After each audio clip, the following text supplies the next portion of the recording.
by forcing people who are boosting posts to do that as an in-app purchase, of which Apple gets 30%. And then Spotify, in a related point, says that Apple's behavior is choking competition after Apple rejected proposed audiobook purchasing process with 3 different Spotify app submissions. And Daniel even wrote something on Twitter saying Apple continues to disadvantage competitors, and the impact is huge on consumers, app developers, and now authors and publishers. Without policymakers taking action, nothing will change. I can't be the only one who sees the absurdity. And Benedict Evans says, he goes on about Epic Games and the whole back context on that. Tim Sweeney from Epic says, to Benedict, we launched direct payments on it. So they're having a conversation on Twitter about that. And yeah, and then Alphabet did their Q3 revenue up 6% year over year. Stock drops 5%. YouTube's ad revenue dropped 1.9% year over year. Apple reports its Other Bets unit lost $1 billion in the quarter. There's no big surprises there on any of that, I don't think. Okay, so then the third big story of today, after Apple rolls out its new App Store ad units, which, by the way, that's Apple said, and we didn't really cover it, and we should have because it's a big story, although you knew this was coming already. It was just a question of matter of time, that Apple is rolling out a new ad unit because it's becoming an ad network, and it wants to make money from ads, which is why it was competing with Facebook and is neutering Facebook. And they have a new App Store ad unit. Prominent developers complain, obviously, about gambling ads appearing in their ads listing with no way to stop them, because app developers don't want to see shit ads next to them. And they don't want to see their competitors advertising right above them. But they're going to, just like they do on Google, because that's what Apple's now become. As if Apple doesn't make enough money already. So anyway, there's that. Reuters says Twitter has been losing heavy tweeters who tweet 3 to 4 times a week since the pandemic began, masked by an overall growth in daily active users. Is Twitter dying? Billionaire Musk mused in April. And then there's a rumor going around, although some seems like there might be sources, that Elon's acquisition of Twitter will conclude on Friday. And the Twitter team members wrote an open letter to the Twitter executives, aka Elon Musk, who was rumored to be cutting 75% of the team. And you can imagine that team, it didn't sit all too well with them. So I want to read a bit of this letter. Staff, and it's addressed to staff, Elon Musk, and board of directors. We, the undersigned Twitter workers, believe the public conversation is in jeopardy. But that's an interesting opening sentence, because that's precisely why Elon is buying Twitter. Because he believes the public conversation was in jeopardy, because he believes you were over-moderating it in favor of your kind of lefty extremist woke politics. And that's why he's buying it. Because you are censoring the conversation on Twitter. You see the irony here of you opening your letter to him with the sentence, we believe the public conversation is in jeopardy. I'm sure he had a bit of a chuckle or even a snort when he read that first sentence. Yeah, his position is usually humanity is in jeopardy, so try taking it from his perspective. He says Elon Musk plans to lay off 75% of Twitter's workers will hurt Twitter's ability to serve the public conversation. And he says, no. It'll stop your political extreme agenda moderation tactics, which are threatening the public conversation. And that's why I'm paying $40 billion to remove you. A threat of this magnitude is reckless, undermines our users' and customers' trust in our platform, and is a transparent act of worker intimidation. Twitter has, now this gets interesting here. Twitter has, they say, Twitter has significant effects on societies and communities across the globe. As we speak, Twitter is helping to uplift independent journalism in Ukraine and Iran, as well as powering social movements around the world. A threat to workers at Twitter is a threat to Twitter's future. These threats have an impact on us as workers and demonstrate a fundamental disconnect with the realities of operating Twitter. They threaten our livelihoods. Yeah, that's what firing you is about. It's about threatening your livelihood. Yes. You're just taking a stronger euphemism for the act of, ending employment. One would say it's a layoff. The other says it's a threat to my livelihood. Yes, they're both exactly the same thing. These threats have an impact on us as workers and demonstrate, well, that's the idea. The idea is that it has an impact on you, that the threat of firing you, it has an impact on you. That's hence the reason for giving the threat.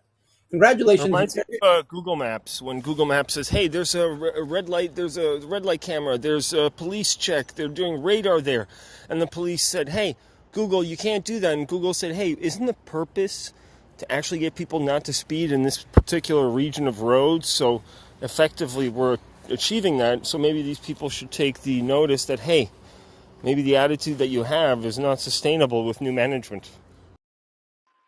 So they go I on have to a say, question. Can you hear me? yes, let me read it, John, and then we'll go open mic on everyone. Sure. Okay. They threaten our livelihoods, access to essential healthcare, and the ability for visa holders to stay in the country they work in. Yes, if your work is tied to it's an American immigration issue where you're working at a company and you're allowed to work there, and if you get laid off, then you might have to leave. Yeah, that's part of American law. That's how it works. We cannot do our work in an environment of constant harassment and threats. Without our work, there is no Twitter. Well, that's what we're going to find out. We, the workers at Twitter, will not be intimidated. We recommit to supporting the communities, organizations, and businesses who rely on Twitter. We will not stop serving the public conversation. Okay, well, are you implying you're going to continue to work pro bono from home? Well, that's very gracious of you. We will continue to work on behalf of Twitter. Well, you can do that from the comfort of your home. We, the workers at Twitter, will not be intimidated. There's that. The next page starts with reiterating that same last paragraph. We call on Twitter management and Elon Musk to cease these negligent layoff threats. As workers, we deserve concrete commitments so we can continue to preserve the integrity of our platform. We demand of current and future leadership the following. So the employees at Twitter who are about to be laid off are demanding the following. Are you ready for? They have 3 demands. Are you ready for their 3 demands? The soon to be laid off Twitter employees. Here they are. Number 1, respect. We demand leadership to respect the platform and the workers who maintain it by committing to preserving the current head count. We demand that you not fire us. Or, well, RESEPC. there's another way to address Or will leave. right. Who's going to stand up for these people? Anybody on stage here willing to? Hold on. I think he'll get to the 75% pretty quick decline. Well, the other thing is if you're demanding that preserving the current head count, that can be managed by replacing you and refilling your seat. Yeah, that's a musical chairs game. Tyler, Yes. Tyler, Yeah, I would like to see if we could average the age of the person that authored that and the people that just got this professor fired for writing made us work too hard. It sounds Totally. This is Gen Z there's complaining. definite similar sound to the. So demand number 2, safety. We demand that leadership does not discriminate against workers. You know where they're going with this. On the basis of race, gender, disability, sexual orientation, or political beliefs. Meaning, They didn't throw age in there? no, but Their own specifically, protection? of course, they said they used it last in the order, in the sequence, but of course, they most fundamentally don't want to be fired for their wokeness, which of course they will be. So if you were a Nazi, you can't get fired at Twitter? Is that what they're asking for? Yes. That's a political belief. Try to ask you want me stop live person A and B? Up to you. Up to you. Okay. So we demand that leadership does not discriminate against our political beliefs. They demand. I mean, just to use that word. I Do they know. really think they're in a position of power? No, Don't get me it's bizarre. started. They It's forgot who has bizarre. to pay us. We demand safety for workers on visas who will be forced to leave the country they work in if they are laid off. Number three, Oh, don't get us So can started. Some of us will be like, oh, well, wait, those weren't critical path jobs for America anyway. Number three, protection. We demand Elon Musk explicitly commit to preserve our benefits, those both listed in the merger agreement and not. We, de- we demand leadership to establish and ensure fair severance policies for all workers before and after any change in ownership. Uh, Reading this, I would just say, hey, you know I'm what? sorry. That 75 is turning into 85. I'm And sorry. reading that would also make me go, you know what? That severance package that we used to typically do, That's right. how about I reduce that substantially? Because I don't actually have to give one.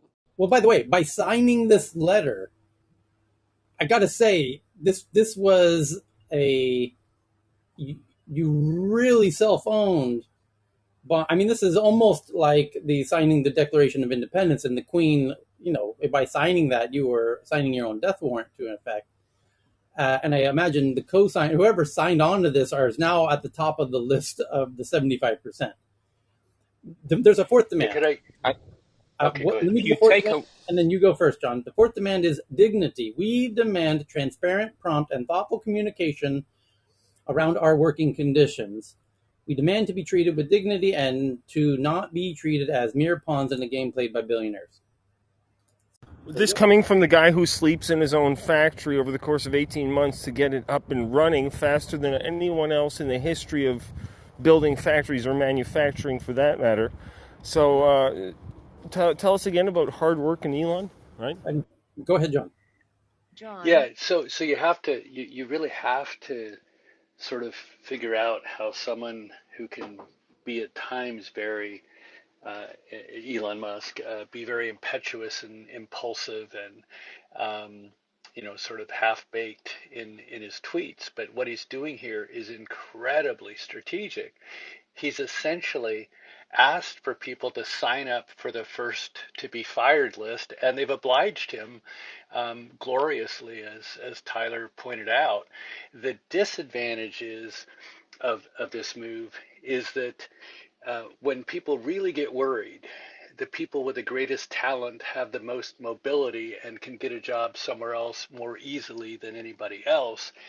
And so, unless he somehow has a mechanism of signaling to the top talent that is still there, irrespective of their political persuasion or any of those other factors, unless he signaled to them, don't worry, you're safe, he's risking losing top talent. And I'm sure he did the calculus on that before he went down this path.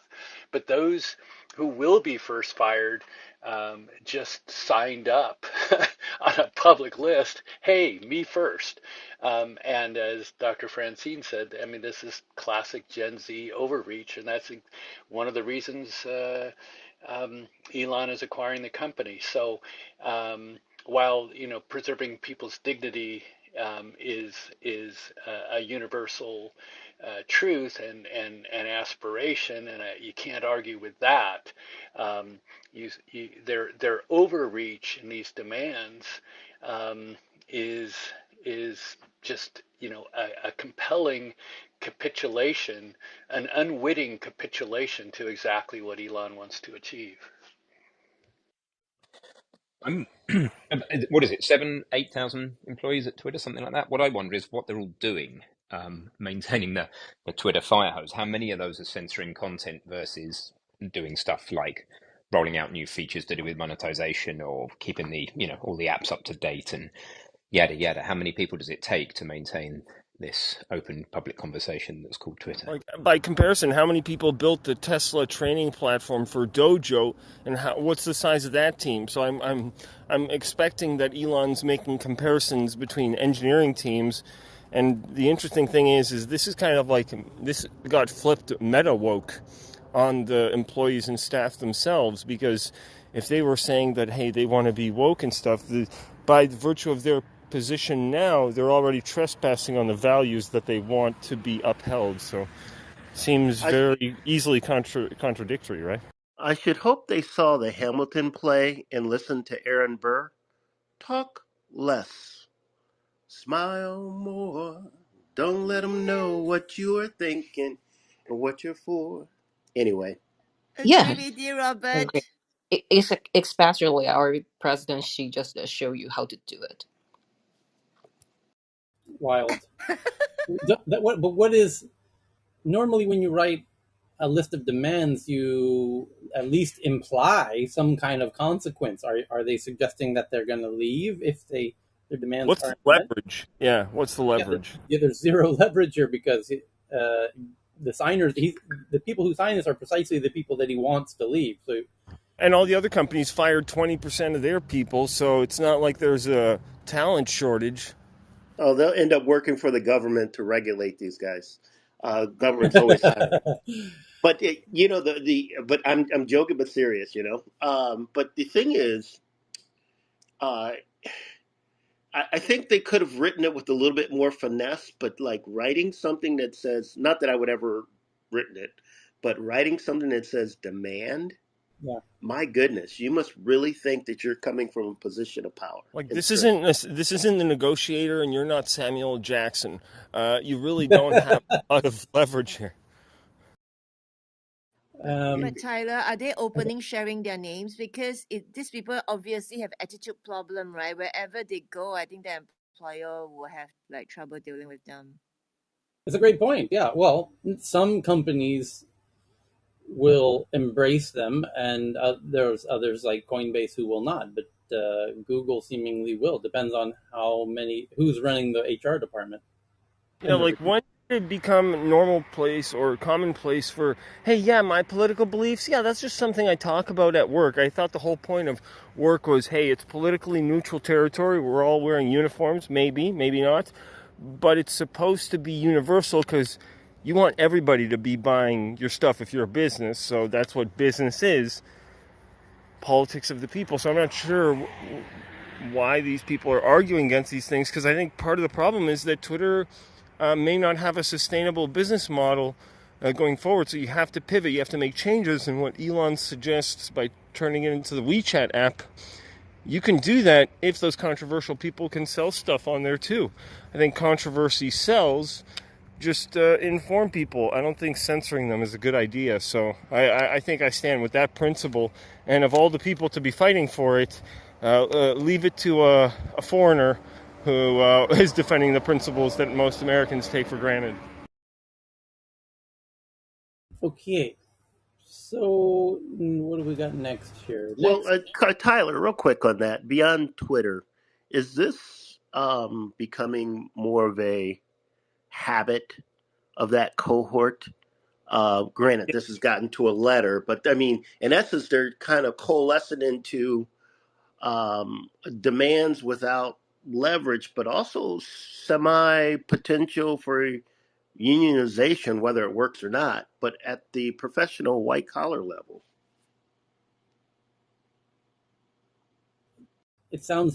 it doesn't sound properly considered. It sounds slightly ill-conceived. Well, that's true too. Do you think the generation has forgotten that it's called work, not play? So weird, isn't it? You're really picking on an interesting um, way to frame what's happening in America at the moment. It's as if everyone's entitled to a lifelong of chasing their dreams or some shit like that. It's really bizarre. It's like I want to go to work and slide down this, water slide and right into my standing desk. And you're like, yeah, that's great, but what are you producing for the world? So I Oh, think I've that met a series of people who've demanded six-figure salaries, and I go, okay, but what do you bring to the table? It's weird. What do you Okay, deliver? What do you yeah, solve? yeah, exactly, yeah. so anyway, back to they're losing heavy tweeters is an interesting point. Defined as someone who logs into Twitter 6 or 7 days a week and tweets 3 to 4 times a week. Microsoft reports Q1 revenue up 11% year over year. Net income down 14% year over year. LinkedIn up 17% year over year. And stock dropped 5%. And cloud revenue up 24% year over year. It's amazing how fast the cloud continues to grow. And that's obviously Azure and whatnot. The CEO says more than 20 million people have streamed video games, using Xbox Cloud Gaming, double the figure that they shared in April. So they're really starting to focus on games. Next up, Wall Street Journal says they have sources that an Andreessen Horowitz flagship crypto fund lost 40% of its value in the first half of 2022. Yeah, well, they're investing in a whole bunch of companies that are losing a whole bunch of value at the moment. Spotify CEO Daniel Ek says U.S. subscribers can expect price hikes in 2023, next year, after recent increases by Apple and YouTube. Premium has cost $9.99 per month since 2011. So 12 years later, and yeah, I think they're well within reason to add a buck or whatever. Spotify does their Q3 revenue report, up 21% year over year. Monthly active users up 20% year over year. Premium subscriptions up 13% year over year. Stock down 4% on ad growth miss because they didn't really build out their ad network, which they can do, just like Apple's doing. They could have a killer ad network, by the way. Spotify would have a very interesting, unique ad network based on your listening, and they could have a sense about you that other ad networks don't. And they have to share 30% with Apple. Yeah, right. A profile. The New York Times is doing a profile on Delaware court judge Kathleen McCormick, who's overseeing the Elon Musk Twitter dispute, ahead of the Friday deadline to close the deal. LinkedIn starts letting users verify their profile with a work email address or phone number, and plans to alert users if a message they receive seems suspicious. Amen. I'm breaking out the very frequently used clapometer. That's brilliant. LinkedIn doing verified, adding some levels of verification. It blows my mind that every social network doesn't start with that option. Yeah, like almost all of them have a 90% drop in spam and other kind of ridiculous problematic behavior once they implement some sort of identity verification. So, yeah.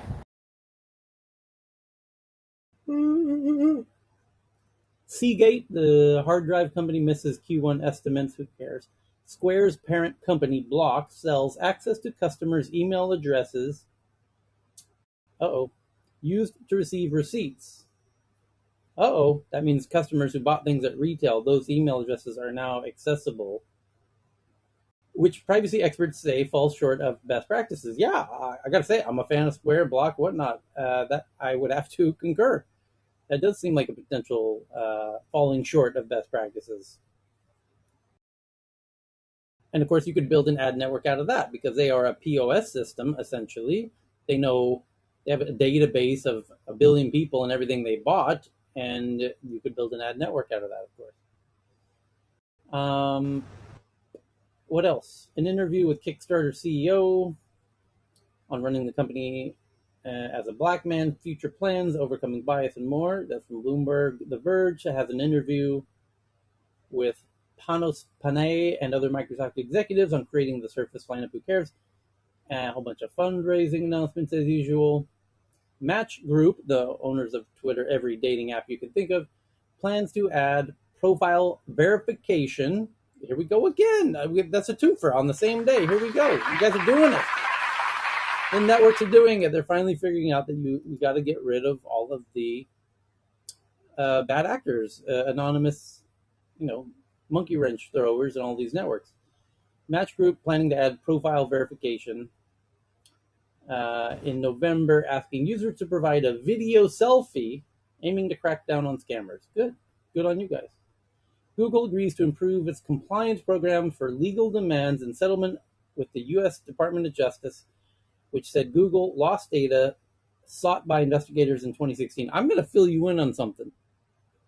If there's one company in the world that didn't accidentally lose data, there's one company that doesn't lose data or ever delete any data of any kind ever, and it starts with a G. So the idea that Google lost data that was being sought by investigator by the Department of Justice sounds a little fishy to me. I thought famously Google had its start with a relationship with the CIA. So for that kind of operation to quote unquote lose data, it's very quote unquote convenient. Okay, Colorado. An investigation details how U.S. telecom giants abused the FCC's Affordable Connectivity Program by introducing price hikes, speed cuts, and etc.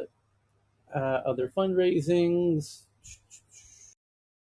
Google plans to stop supporting Chrome for Windows 7. China's path to advanced chip self-sufficiency is extremely complicated and relies upon recreating many pieces of the foundry supply chain without outside help. Yeah, exactly. That's Ben Thompson from Stratechery, who's realizing what we've been discussing almost every day for damn near a year now. Samsung rolls out maintenance mode meant to keep a device data locked away from technicians during repair. Oh my, I can't believe I'm doing a 3 for today. That's brilliant. Apple, your move. Although Apple's the one theoretically fixing your phones, but now they've opened that up as well. And there should be a maintenance mode that you as the user could flip on so that you can safely have your phone repaired without any worries that the technician is, thumbing through your. What, is there a word for naked selfies that I'm unaware of? There must be. If not, there's a huge opportunity to coin that term. Anyway, Forbes says they have sources that ByteDance, that's TikTok, launched audits into TikTok chief security officer before he quit, hamstringing his efforts to build a robust security team. That's unfortunate. And Alex Conrad tweeted about it, but I can't read his tweet. That's unfortunate. Okay, Wall Street Journal says, a look at the increased use of celebrity deepfake in ads. We read that one yesterday. So those are your big, boring headlines for today. And now we can do the tweets. Did anyone have a tweet since we met 24 hours ago?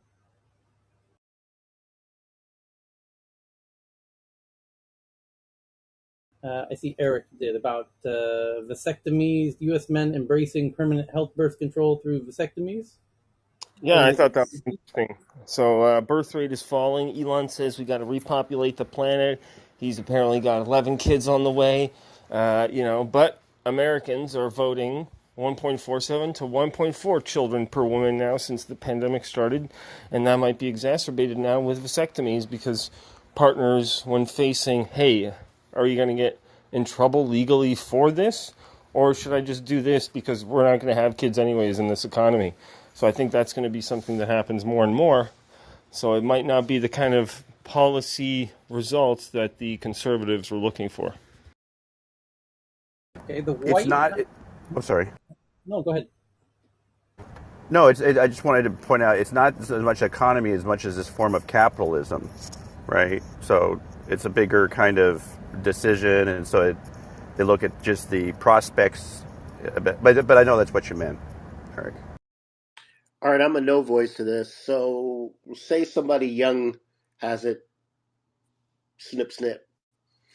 Is there any reconnection possibilities if, like, 20 years later they go, hey, I want to get this thing working again? I believe there is. Okay.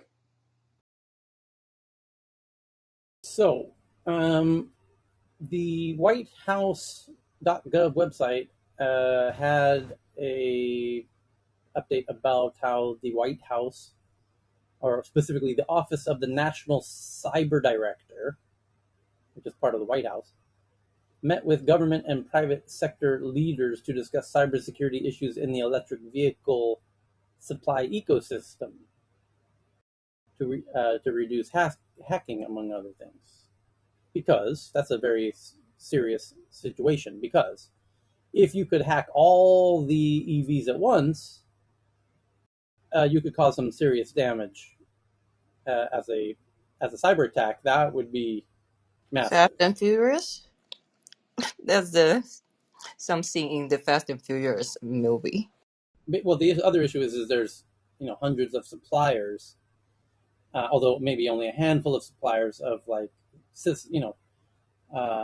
processors and whatnot inside of the cars that could be vulnerable to you know getting into the cars uh, systems at a deep level, which would sufficiently make them remotely controllable. So, yeah, it's a serious issue that they got to make sure they have really robust architecture to defend against vulnerabilities such as that, especially when you've got suppliers all over the planet.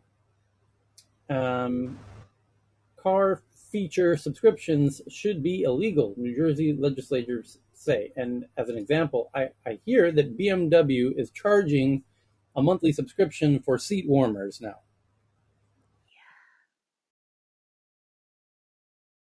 And now you know That why. that just drives me crazy. Who the hell would finance that? I mean, People, you might people as well just buy a little heat warmer that plugs into your cigarette lighter. I don't right. know. I think We it's offer a BMW that's subscription financing program it. for heat your butt subscription program now It, I, available as a side option on Netflix. I, How hard is it to Robert, hack? Robert, it goes the other way. It's that you can't get it unless you pay them a monthly subscription fee. So it's them financing it to their customers, and I think that's the principle behind the law. Is my Right, guess. Yeah, right. it's subsidizing the component and then subsidizing the differences in pricing options, so you don't have to make a car with or without. Although you know what, Is that reliably sourced? I mean, that sounds so ludicrous and so dead end that um, I can't believe anybody would actually attempt to charge a subscription for a seat warmer. it's not as crazy as it sounds, John. Here's why. Because it turns out that they could pitch it to you as you can buy the car with seat warmers if you want, or we'll just give you the non-seat warmer car version. And oh, by the way, it's there, but you can just ignore it. It doesn't work. It's not functional unless you want it to be functional.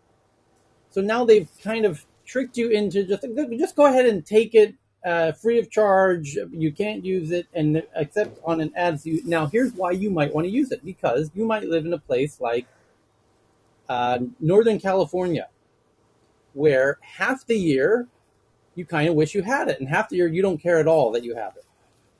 And so you could use it intermittently when you most want it, which might actually end up over the lifespan of the car being less than the price of paying for it wholesale. Can I jump in, Tyler, on that? Yeah. It's the car is a service delivery platform, is what that is. So what they're doing is the economics of getting the functionality onto what is going to emerge as another major hub with this green revolution. I think it's brilliant. It's kind of like, holy crap, it's happening to the car too when you read that. So, I mean, all these little features to also drop down the cost of the car at its original price. The auto manufacturers, remember, they make money only in the beginning. It's kind of what killed the arcades. It's like you only make money when you sell the physical product. The rest is like goodbye. Parts. There's a whole bunch of third party part companies. Service revenue is all handled down the value chain. I think it's friggin' brilliant, and it's going to be what is it? What's coming? Which is you're going to have these different features, especially when our green cars. Have you seen those ads where they have the truck, the big massive Ford E truck, where even at home, if you run out of power, you can power your home from your truck. So as a service delivery hub, these new generation of cars are going to be, you have this kind of core feature set. You'll be able to turn on and turn off the monetization services for the manufacturers. It's blowing my fargan mind. Well, Thanks. the good But I thing think is Can I everybody is suggest doing that it. that if you're not providing any value um, that has a cost associated with it, so it costs the car manufacturer nothing to flip a switch to turn it on or off. It costs them nothing. So I think the consumer is going to recognize this as extortion. And if you're talking about a subscription to SiriusXM radio, you get value for that service. There and there is a cost for SiriusXM to provide that service. There is no cost for a car manufacturer to allow you to turn on or off your seat warmer.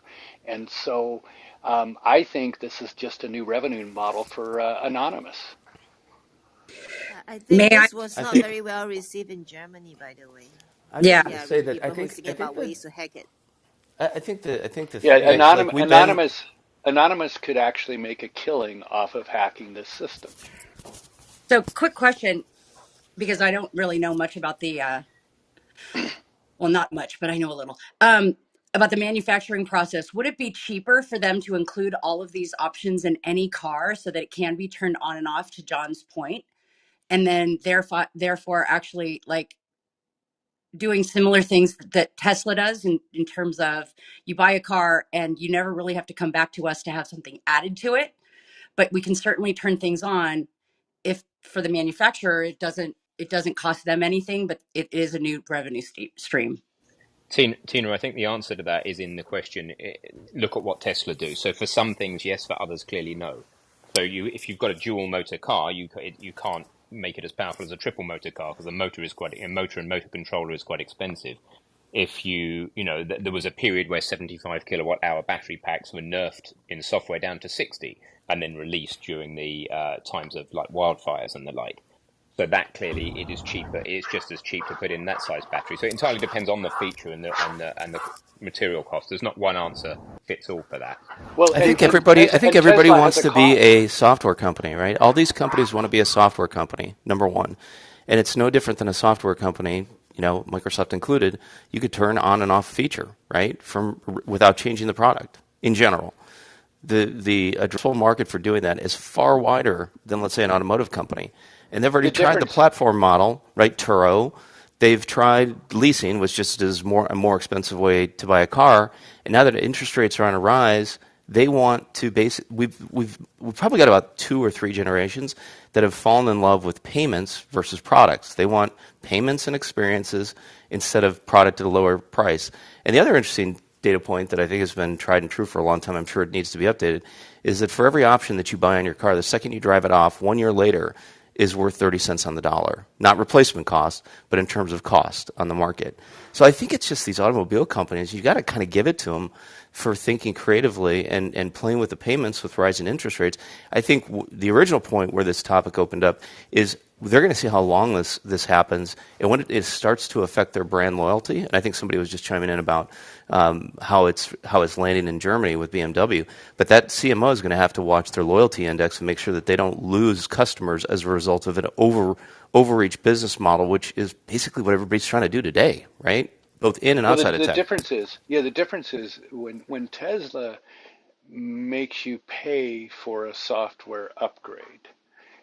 Tesla invested a lot of money in producing that software upgrade so people can make a decision, I really want those features or I don't, and I recognize that Tesla spent a lot of money doing that. Um, a car manufacturer that says we're going to deprive you of the use of a piece of hardware in your car unless you pay us a subscription model when there is absolutely no cost whatsoever on the part of the auto manufacturer to provide that service other than the original hardware. I think I think they're stepping into some very soft ground Yeah, it could with be. that So, model. The John, product. I think, So that's the key. The less complexity and variation you have on the manufacturing floor level, the cheaper and faster and better you can make things, the faster you can iterate. So I think that's just been shown to be the faster force in the market, at least from the perspective of like millions of cars being made. In well, the I personally field of think this is. go ahead. I'll go after No, you. no, you go ahead. That's fine. Go ahead, David. It's fine. No, it's simply product management has for different categories of products and services has evolved over the last 30 plus years.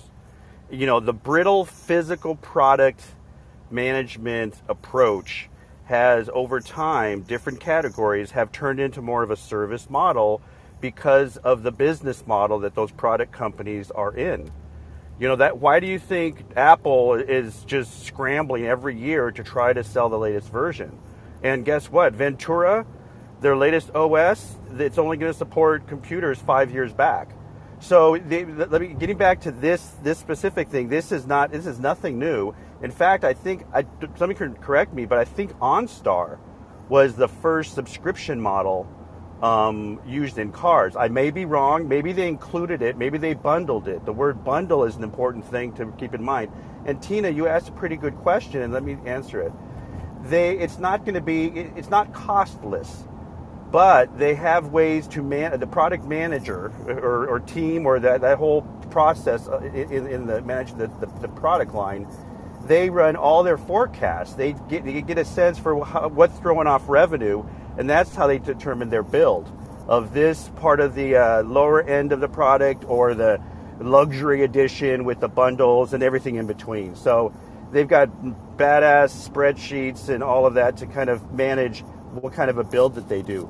But I'm telling you, it's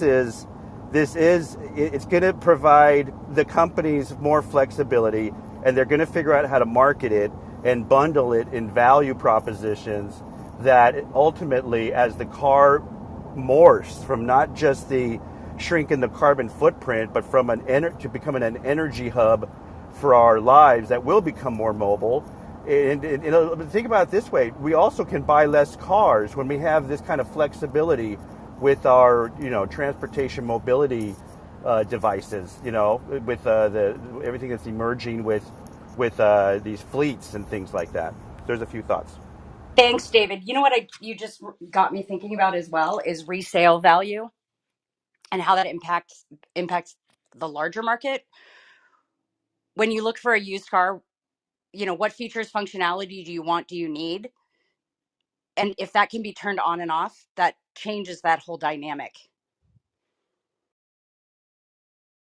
Absolutely. For the manufacturer, but also all the other service providers that are providing service on that device. I remember, holy crap, man. So when I first worked at Sun, this is like the first month one or month two. I went to lunch, and it was with one of the big honchos at Toyota. And this is back in Web one. We were putting the web on everything. Okay, and I remember because I was just in terms of my role, I remember sharing with the Toyota team because this was very very early. That they're going to have a means in their car and their sensors, as well as they just have the information from local gas stations that the people driving in cars can see the prices of nearby gas stations, and that all that's going to be on that screen for them. And this was mid 90s, and all this stuff took years to unfold. But the car as a service delivery platform has been in the making for decades. So to me, this is really super cool for me to hear. Thanks.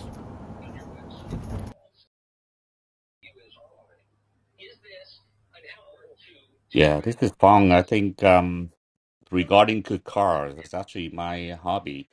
I can tell you that these guys rolling out these services, extra services, a long, long time ago, as a trial period, such as the Lexus Connect, for example.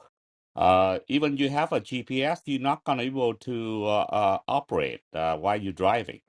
You know, with our Lexus Connect, and that's the problem too. But a lot of company now try to use that to monitor their company car, the gas driver monitor status, how fast you drive, and I know my company does track my um and that's something that getting to when you get used to the trial period, and when at the end all that service gone, you cannot operate the app on your phone, you cannot looking at you can look in and whatever the alarm went off in your car, it's not gonna notify you anymore. And sometimes you kind of addict to it, right? You can use those functions, and then you got to subscribe once that end. You have a GPS, but you can operate. What you going to do while you're driving? So this is the phone complete.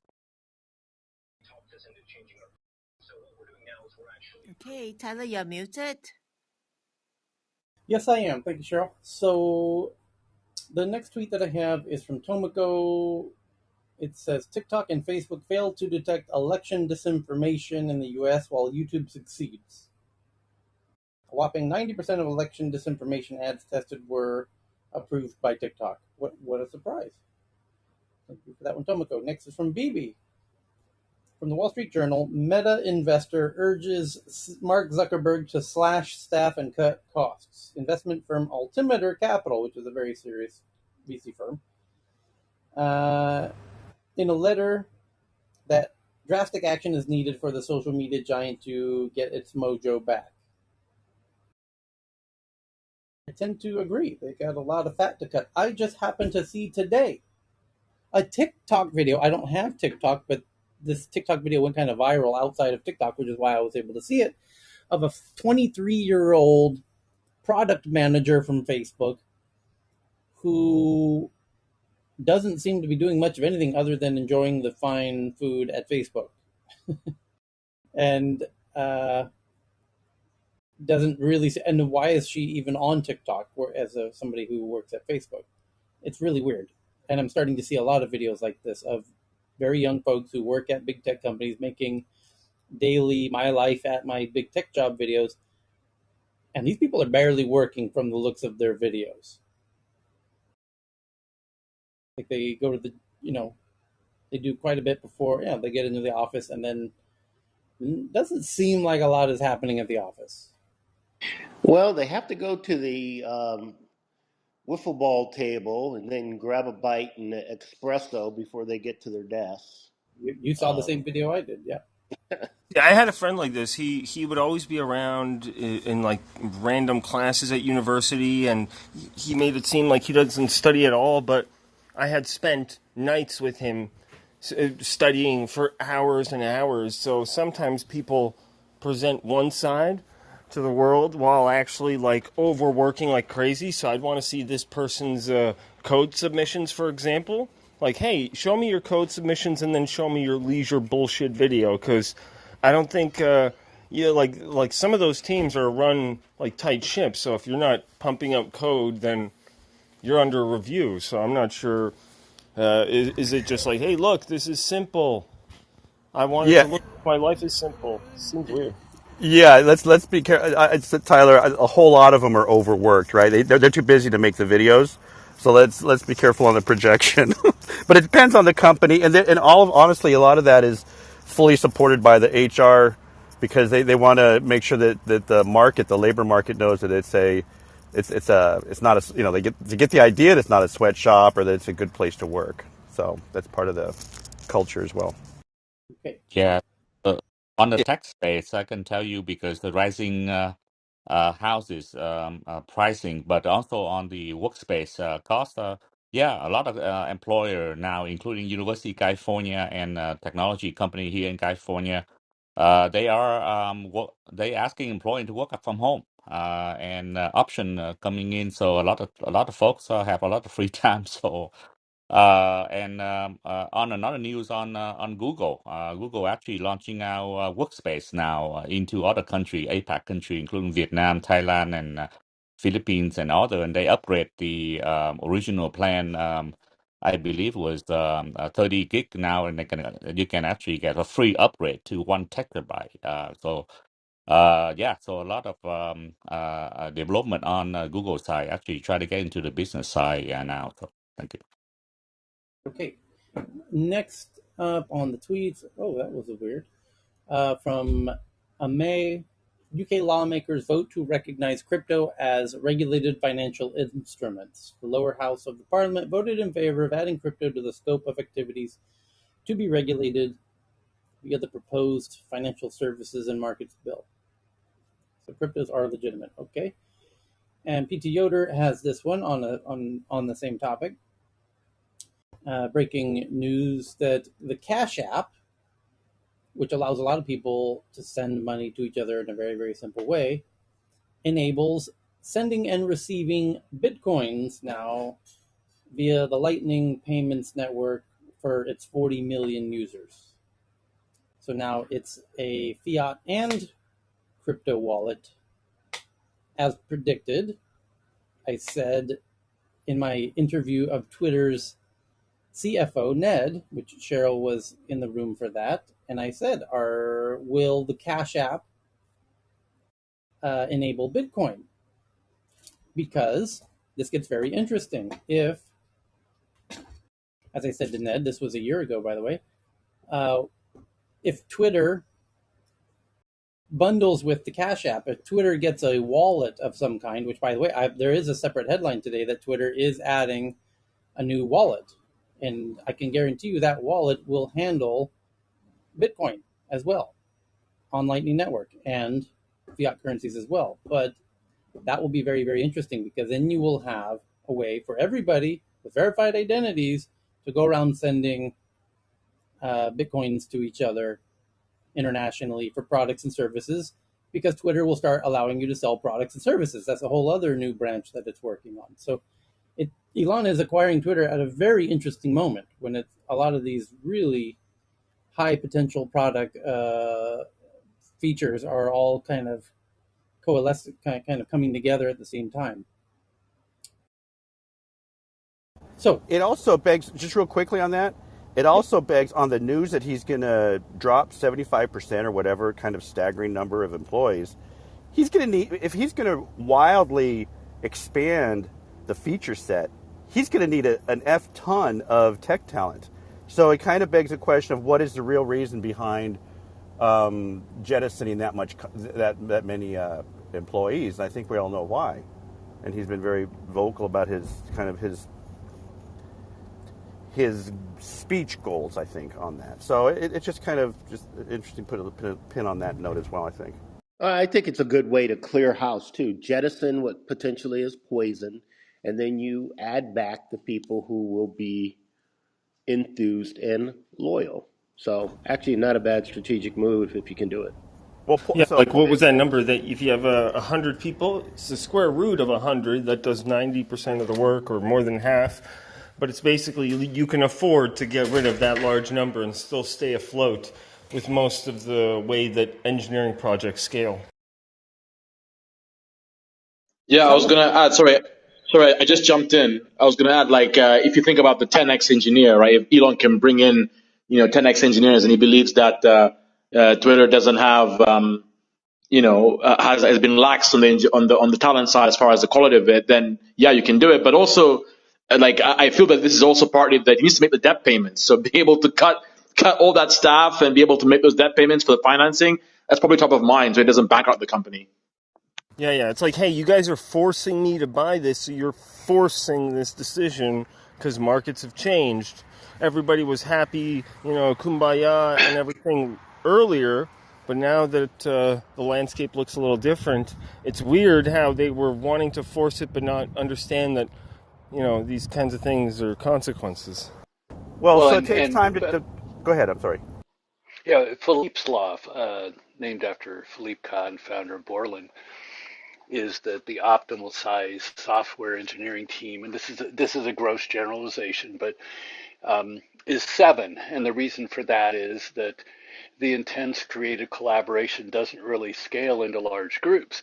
So when you break products down into different feature sets and functions, you can have multiple teams of 7, but often the sort of opulent um, growth of a company just throws warm bodies at software problems. And my own observation is that a 10x programmer, so-called 10x programmer, can do 100 times what 100 mediocre programmers can do in terms of bringing something to market. And so, to the extent that they have an excess of mediocre programmers, and I don't know that that's the case there, but if they do, pruning them down and restricting down to the core talent of people who get stuff done efficiently, effectively, creatively, collaboratively is not necessarily a bad move.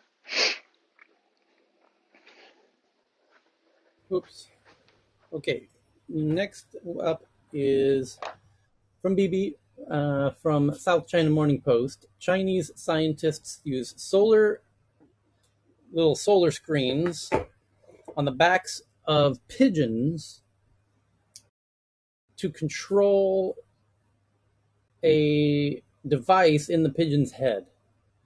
Researchers say they have achieved a breakthrough in global animal robotics with 2-hour controlled pigeon flight.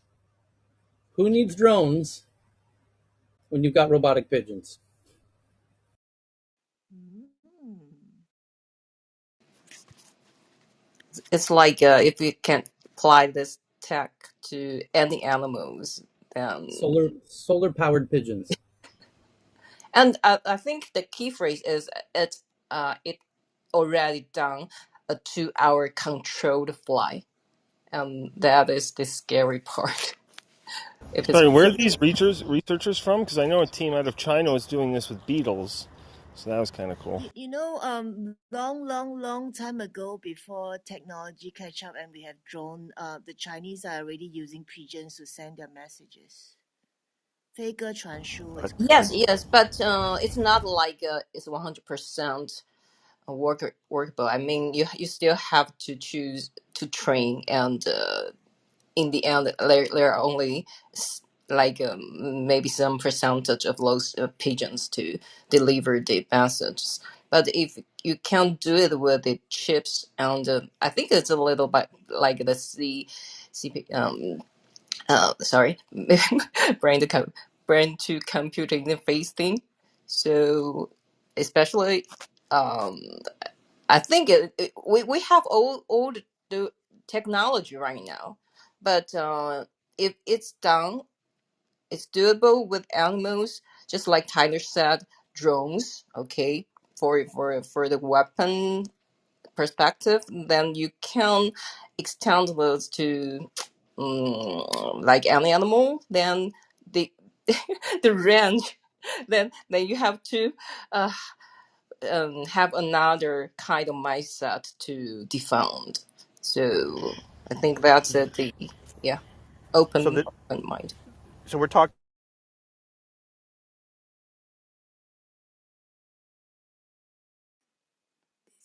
Did okay, someone try to Maybe speak? Was it? I think it's David. I think, but yeah. I think we there's lost something him. wrong with his audio. Yeah. Tyler can go ahead. yeah, the idea because Elon just announced there's going to be a Neuralink event, I think next month, where he is expected to showcase some crazy shit as usual. And human Neuralink is generally, made with the purpose of human brain computer interfaces. They did do a demonstration of, I believe, a pig and a monkey so far doing interesting things. And I think the smaller the animal, potentially the easier it gets as the brain gets much smaller. And if you could control the flights of pigeons, that's a very interesting use case. And it does open up an interesting concept of robotic animals, where pigs and dogs and cats and you could have all kinds of uh, android-like animals.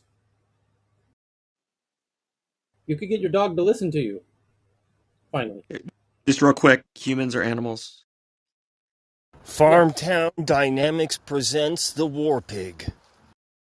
Going back to the BMW heated seats, you could potentially buy a dog, and then the loyalty upgrade could be activated in case it doesn't sit on cue.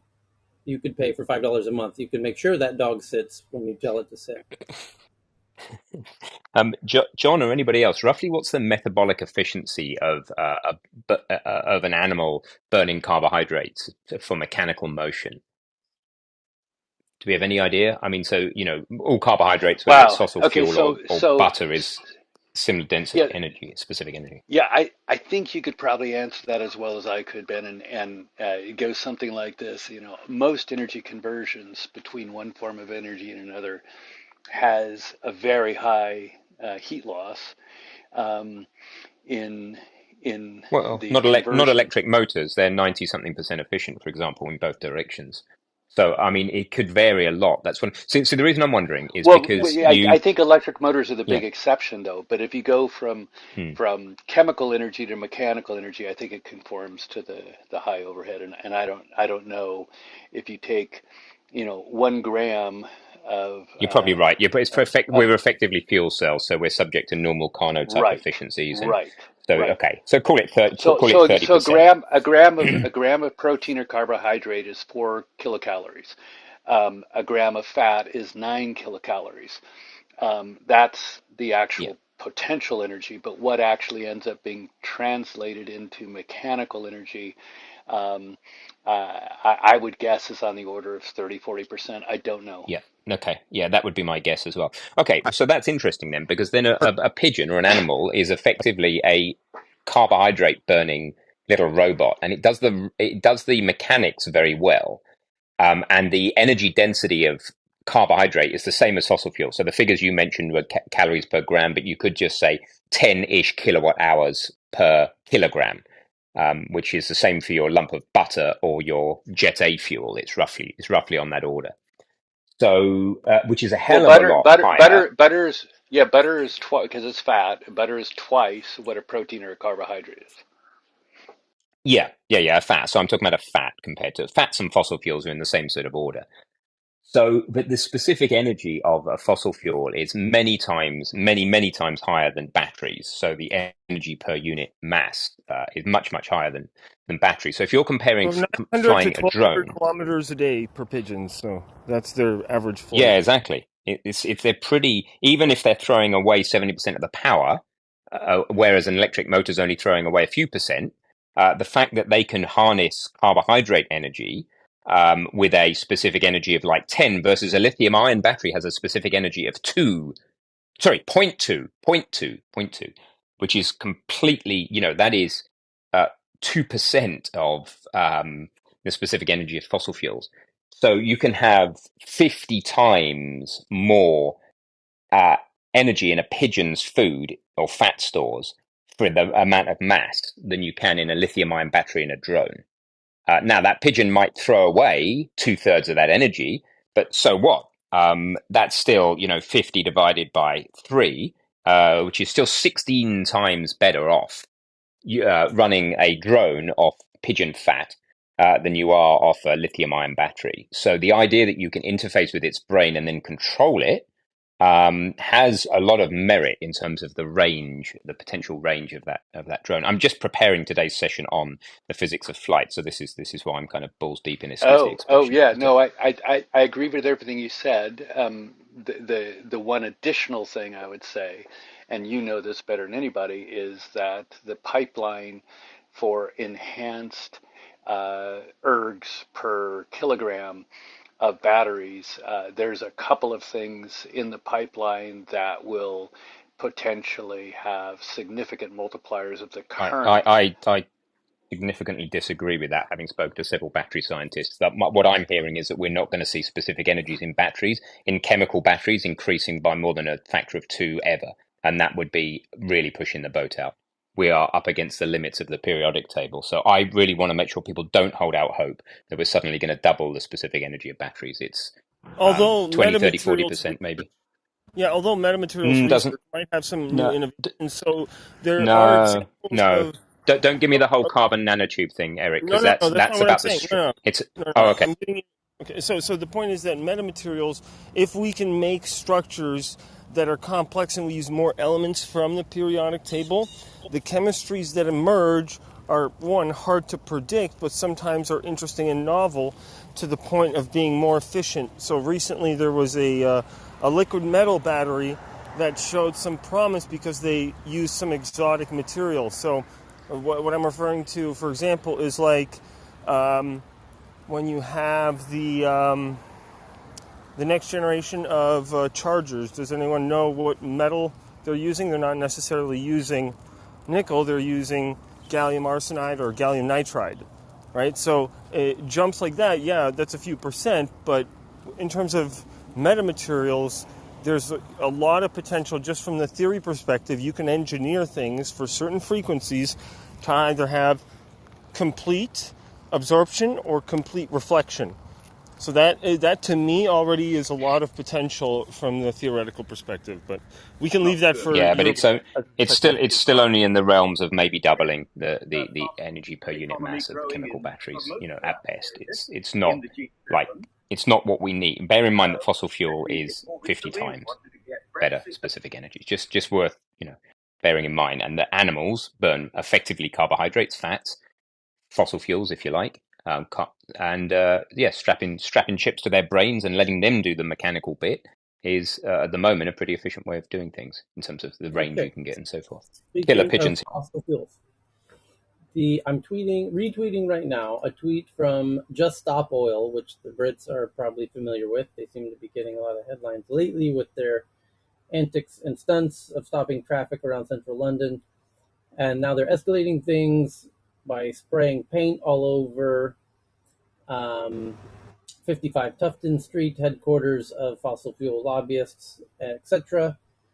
And yeah, this escalation of the Just Stop Oil movement, if left unabated, which there doesn't seem to be any way to stop it, will, in the not distant future, evolve into ecoterrorism, as I believe it will be called, and crowd-funded ecoterrorism acts. Because as this tweet says that I just tweeted, the gentleman, who's quite elderly, by the way, who's spraying paint all over the front of this building, says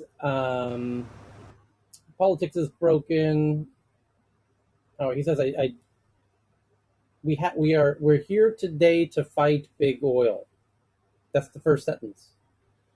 And if that's true, well, then spraying paint on the offices of the lobbyists is kind of a very abstract way to fight big oil. I should hope they're not using oil paint. Let's hope it's acrylic.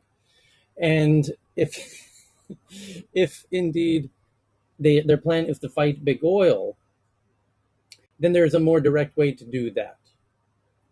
With brain-controlled pigeons, it could be utilized, and drones could be utilized to attack big oil more directly at the source of the refineries, for example.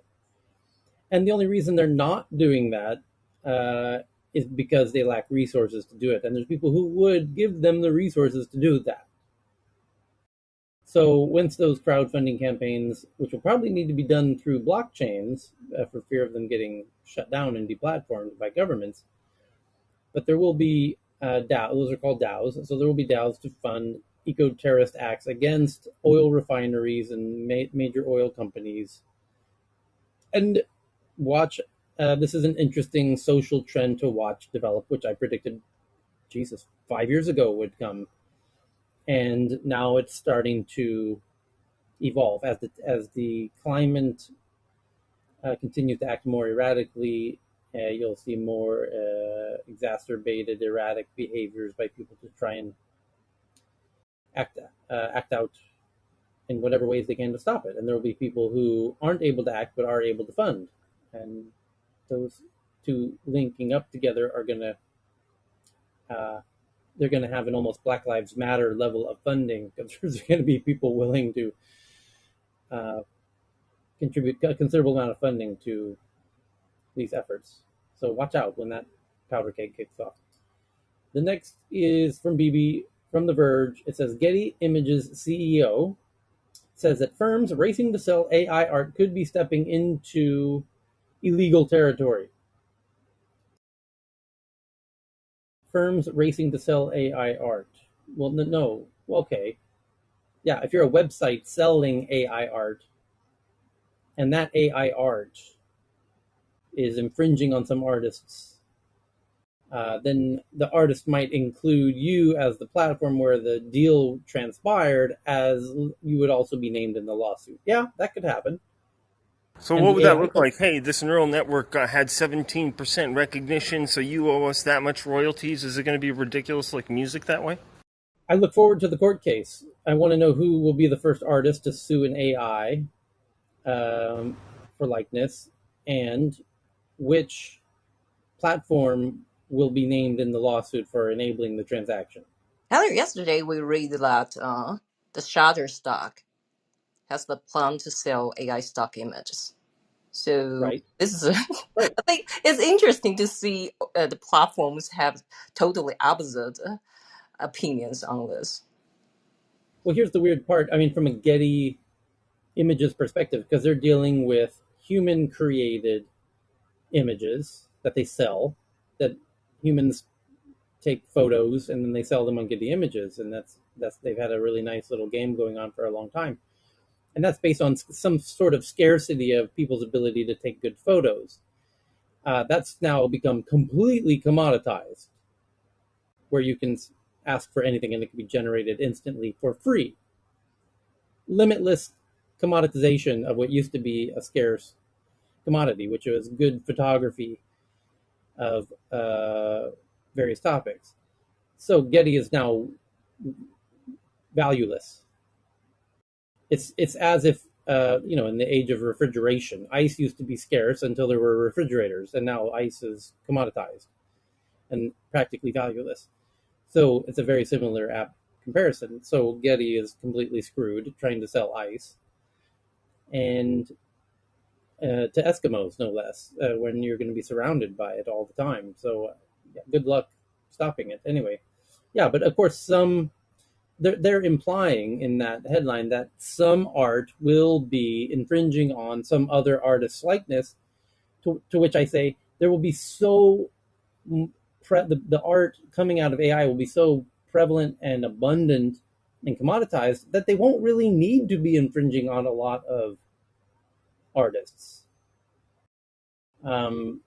Yeah, Because that's you'll a be great able to, point. Like some of the artists that exist right now for computer generated art, they're saying that there are more pieces of art now being generated and identified as me and my, like as labeled as my work, and I've never even made those things. So the AI is already outcompeting the artists in their own works in terms of production volume. Can I offer a perspective?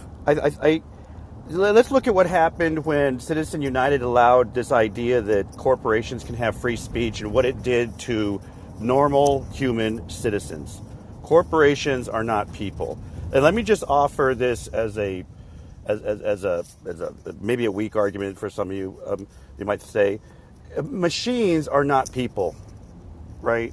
So to say that the machine, the AI, did something on its own is just, just by definition not even true, because the AI took data from the work that people did, right? So I just think this is another area where we're just rushing in without any kind of thought. We're just kind of letting we're approaching this from this total hack culture of let's just do a bunch of stuff. Things are going to get broken. Things are clearly are discussing this is certain things are getting broken, right? So I just wanted to kind of offer that as just kind of a framing that we don't have to run down headstrong on this. We can start to apply.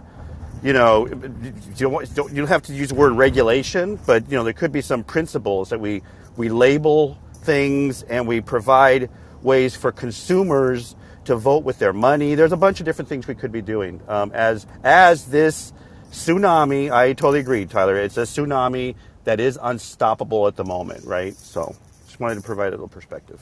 So what if well, instead of That's selling the art, they true. sell the algorithm and say, hey, look, this is a software suite that allows you to generate whatever art you want, Okay, this according this to okay. this how... in general, this trend is called automation. I mean, in industrial, I mean, automation is like it's always around because it helps people to get things done, right? So I Oh, by think the it's way, because automation is coming closer to consumer. That's why everybody seems to be so surprised. But can you imagine a machine-made bag and a handmade bag? Which one has more value? So don't be too worried that automation will replace whatever because with more and more of that, I think more people will find more value and appreciate the handmade ones more. So, But so this Cheryl, comes if I in, might. Cheryl. Oh, I'll go this time, David. This comes into provenance. This came up earlier a little bit. So the seat heat, and do we value it? I think this all started with buying provenance. John was arguing it from a from the standpoint of it didn't cost the manufacturer anything, but the designer handbag doesn't cost anything extra. But people still pay a lot extra money for it. When you ask what's better, a machine-made handbag or a handmade handbag, I would say the machine-made. It's going to be more consistently built. You're going to get a better result. It's probably going to be cheaper, better in every. It's probably going to be better in every way. But some people Depends. people. No, the So handmade one will Well, I have mean, it more can depends. I Just soul, offering respond to but that both? usually opposite cost more. perspective. It's Can I Well, I mean, in people depends buy on the reality, weird the shit product. because handmade It ones depends cost on more. product. Yeah. You don't want the handmade I'm thing, just right? I'm just saying people buy strange stuff, and we buy, and often we spend a lot of money on stuff that makes absolutely no sense. I have tried to repair a couple of times the things for my mum. I don't know what brand it was. I won't badmouth the brand, but it was probably Chanel. Handbag or something. Absolute crap, made out of cardboard on the inside, completely Yeah, unrepairable, yet Chanel extremely is machine expensive. made. Elness is No, handmade. Check no. Elness. Well, I don't remember which brand it was, but it was extremely expensive and built like crap. And that's quite common, but people buy it because its provenance, it's a status symbol. The same goes for NFTs. The same, I would suggest, the similar psychologies behind buying a subscription for a seat heat. It just, the marginal cost of production's got nothing to do with it if we as consumers decide to part with our money for stupid shit. So Yeah, that but it's don't. in our. So, may I respond to both of you? It's so the quality assurance part of the process is really important before you could quite go. I would say automation versus handmade, and then there's so many categories where handmade is better. So, but it certainly is a thought provoking point. Now, Cheryl, not all automated processes are created equal.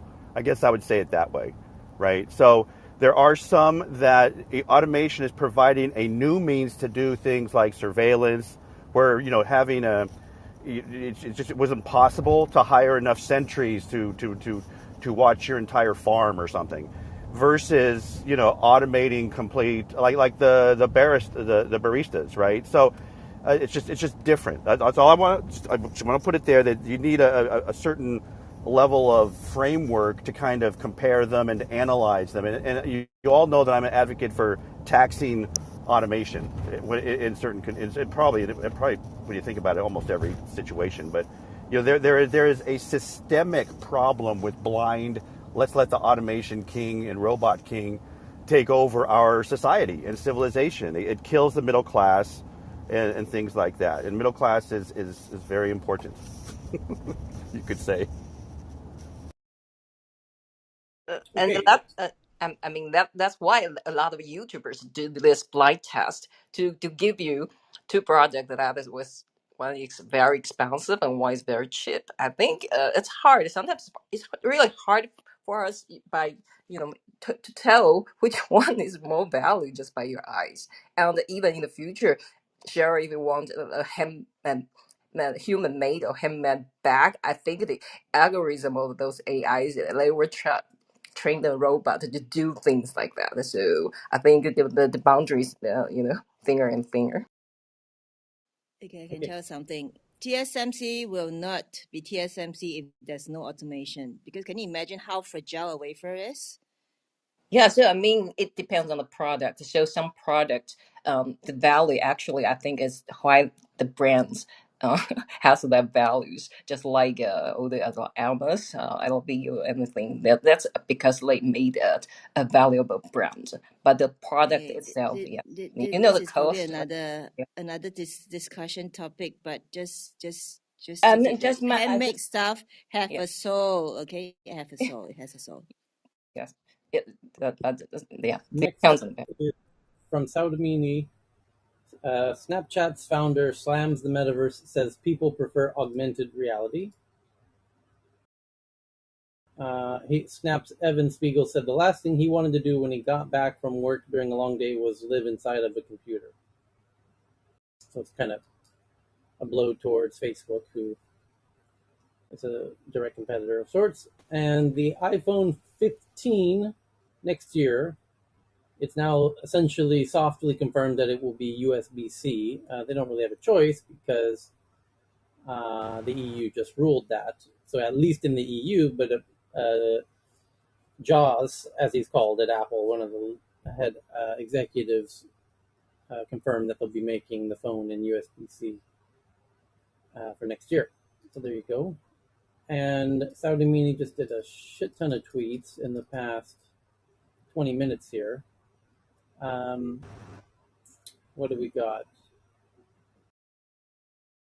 Google, yeah, Samsung does maintenance mode. We covered that. What else? Oman's sovereign wealth fund eyes tech investments in the UK. And you can smell farts in virtual reality. I just tweeted that one. Uber's Drizzly CEO penalized by FTC over a 2020 data breach. And Sequoia India may invest in an edtech startup. And anyway, doctors have started prescribing smartwatches to patients. That's kind of cool.